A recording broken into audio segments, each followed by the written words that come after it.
लड़की हूं तो क्या हुआ, एक बार चैलेंज देकर देख तो सही। लड़की हूं तो क्या हुआ, लड़कों से कम थोड़ी ना हूं मैं। लड़की हूं तो क्या हुआ, एक बार आजादी देकर देख तो सही। दुनिया जीतकर तेरे कदमों में रख दूंगी। दोस्तों, आप एक लड़के हो तो आपको यह कहानी सुनना चाहिए। यदि लड़की हो तो फिर यह कहानी सुनकर आपके अंदर आग लगने वाली है। कहानी है एक लड़की की। एक बार की बात है, एक लड़की थी जिसका नाम निशा था। वह बचपन से ही पढ़ाई में बहुत ही होशियार थी और इसके लिए उसे कई मेडल भी मिले, किंतु उसकी पढ़ाई से ज्यादा रुचि क्रिकेट में थी और वह बड़ी होकर क्रिकेटर बनना चाहती थी। निशा के पिता डॉक्टर थे और मां गृहिणी थी। निशा के पिता चाहते थे कि निशा बड़ी होकर डॉक्टर बने, किंतु निशा यह नहीं चाहती थी। वह हमेशा अपने पापा से जिद किया करती थी कि वे उसे क्रिकेट खेलने की आज्ञा दे दें, लेकिन उसके पिता यह जानते थे कि यदि उन्होंने उसे क्रिकेट खेलने की अनुमति दे दी तो वह पढ़ाई नहीं करेगी। वे हमेशा निशा से यह कहते रहते कि यह लड़कियों का खेल नहीं है, इसलिए तुम यह नहीं खेल सकती। इस वजह से निशा अपने पिता से हमेशा नाराज रहती थी, किंतु निशा की मां निशा को हमेशा सपोर्ट किया करती थी। वे अक्सर निशा को छुपकर खेलने जाने के लिए अनुमति दे दिया करती थीं और निशा के पिता से झूठ बोल देती थीं कि वह पढ़ाई कर रही है। ऐसा ही चलता रहा और वह कुछ समय बाद क्रिकेट के खेल में माहिर हो गई और पढ़ाई में होशियार होने की वजह से उसने स्कूल की पढ़ाई भी अच्छे अंकों से पूरी कर ली, जिससे उसके पिता को भी उसके क्रिकेट खेलने के बारे में कुछ पता नहीं चला। स्कूल की पढ़ाई पूरी करने के बाद उसके पिता ने उसे डॉक्टरी की पढ़ाई के लिए बाहर पढ़ने भेज दिया। निशा कॉलेज की पढ़ाई के लिए बाहर चली तो गई थी, किंतु उसका इसमें मन नहीं लगता था क्योंकि उसे चारों ओर क्रिकेट ही क्रिकेट दिखाई देता था। फिर एक बार निशा की मां ने उससे कहा कि वह यह सब छोड़ दे और क्रिकेट खेलना शुरू कर दे, और निशा ने अपने पिता को बिना बताए अपनी मां की बात मानते हुए क्रिकेट खेलना शुरू कर दिया। इसके लिए उसकी मां ने उसका पूरा सपोर्ट भी किया। क्रिकेट खेलते खेलते निशा ने एक के बाद एक कई ट्रॉफी जीती। फिर एक बार एक खेल में वह बहुत ही गंभीर तरह से घायल हो गई। निशा की मां को निशा के पिता से सब कुछ बताना पड़ा और निशा के पिता यह सब जानकर बहुत ही ज्यादा गुस्सा हुए और निशा के पास जाकर उससे कहने लगे, तुमने ये ठीक नहीं किया।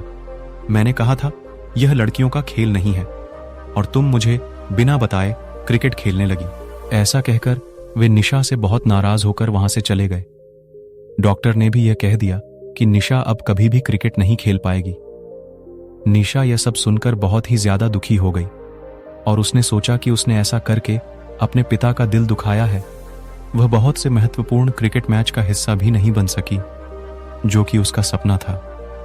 किंतु उसके दिमाग में अपने पिता की एक बात बार बार घूम रही थी कि क्रिकेट लड़कियों का खेल नहीं है और वह किसी भी हालत में अपने पिता की इस बात को गलत साबित करना चाहती थी। निशा कुछ दिनों तक ऐसे ही पड़ी रही। तब उसकी मां ने उससे कहा कि यदि तुम्हें अपने पिता को गलत साबित करना है तो तुम्हें उठना होगा और कुछ कर दिखाना होगा। तब उसने हिम्मत करते हुए अपने शरीर में लगी सारी पट्टियां हटा दी और उठ खड़ी हुई और रोज प्रयास करते हुए कुछ महीनों बाद वह चलने भी लगी। इस तरह प्रयास करते करते वह बिल्कुल ठीक हो गई। ठीक होने के बाद उसने फिर से क्रिकेट खेलना शुरू कर दिया। शुरुआत में निशा खेल में हर बार हारती रही, किंतु उसने अपने हौसलों को कभी कम नहीं होने दिया और वह कोशिश करती रही।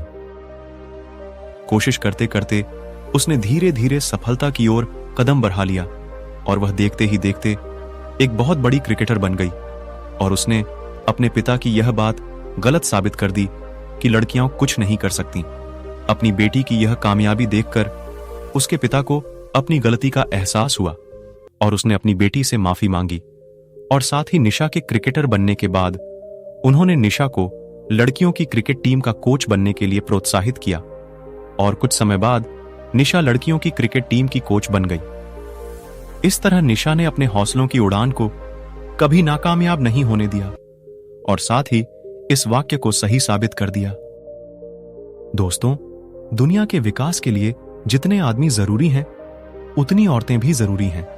जिस रफ्तार से औरतों ने धीरे धीरे हर क्षेत्र में अपनी जगह बनाई है और सबकी सोच के बंद दरवाजे खोल के खुद की हालत पर जो रोशनी डाल के रोशन किया है, वह वाकई में काबिलियत तारीफ है। अब हर क्षेत्र के रास्ते औरतों के लिए खुलने लगे हैं। अब औरतें भी पीछे नहीं हैं। उन्हें भी अब समाज में बराबरी की नजरों से देखा जाने लगा है। परंतु अब भी कई ऐसे क्षेत्र हैं वह सम्मान और आजादी देने से कतराते हैं। औरतों ने कई क्षेत्र जैसे चिकित्सा विभाग, इंजीनियर विभाग, फैशन विभाग, खानपान, वैज्ञानिक क्षेत्र, व्यापारिक धंधे, फौज और तो और अब खेल कूद में भी भारत का नाम अंतर्राष्ट्रीय स्तर पर भी रोशन किया है। जहां औरतों को दबाया जाता है, किंतु अब पहले की तरह औरतें शांत नहीं बैठती। वो बखूबी खुद के लिए आवाज उठाना जान गई हैं।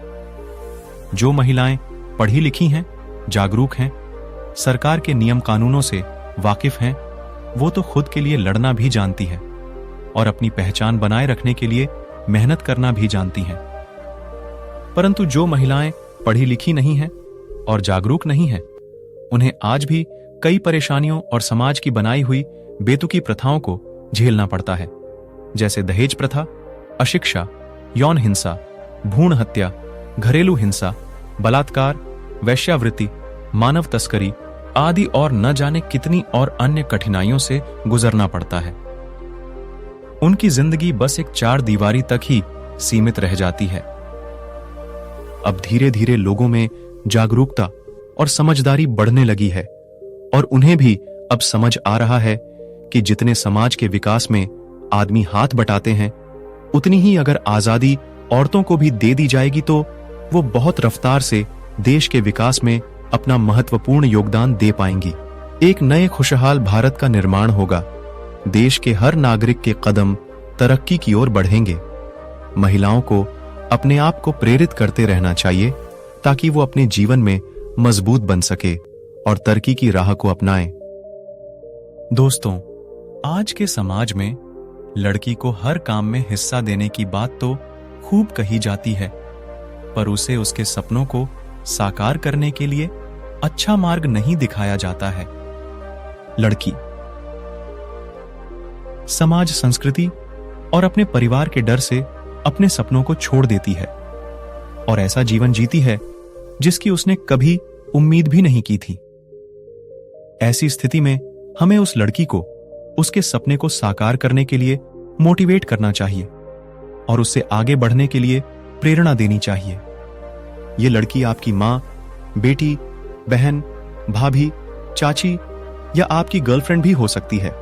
जब पूरे दुनिया में 12 अक्टूबर को महिला दिवस मनाया जाता है, तब तो सब महिलाओं का सम्मान करते हैं, परंतु आम दिनों में उन पर बिल्कुल भी ध्यान नहीं देते।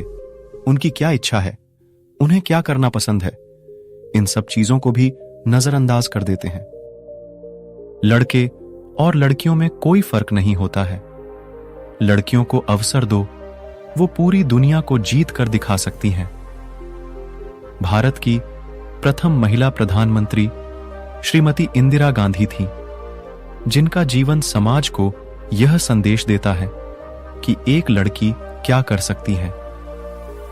जाते जाते मैं उन सभी माता पिता को प्रणाम करता हूं, जिनकी वजह से लड़कियां आज हर क्षेत्र में अपना नाम रोशन कर रही हैं।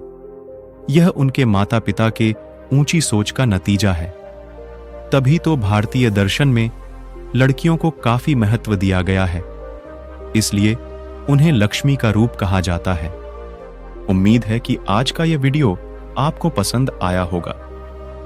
हम आपके लिए ऐसे ही वीडियो लाते रहेंगे। हमारे इस चैनल को सब्सक्राइब करें। मिलते हैं अगले वीडियो में।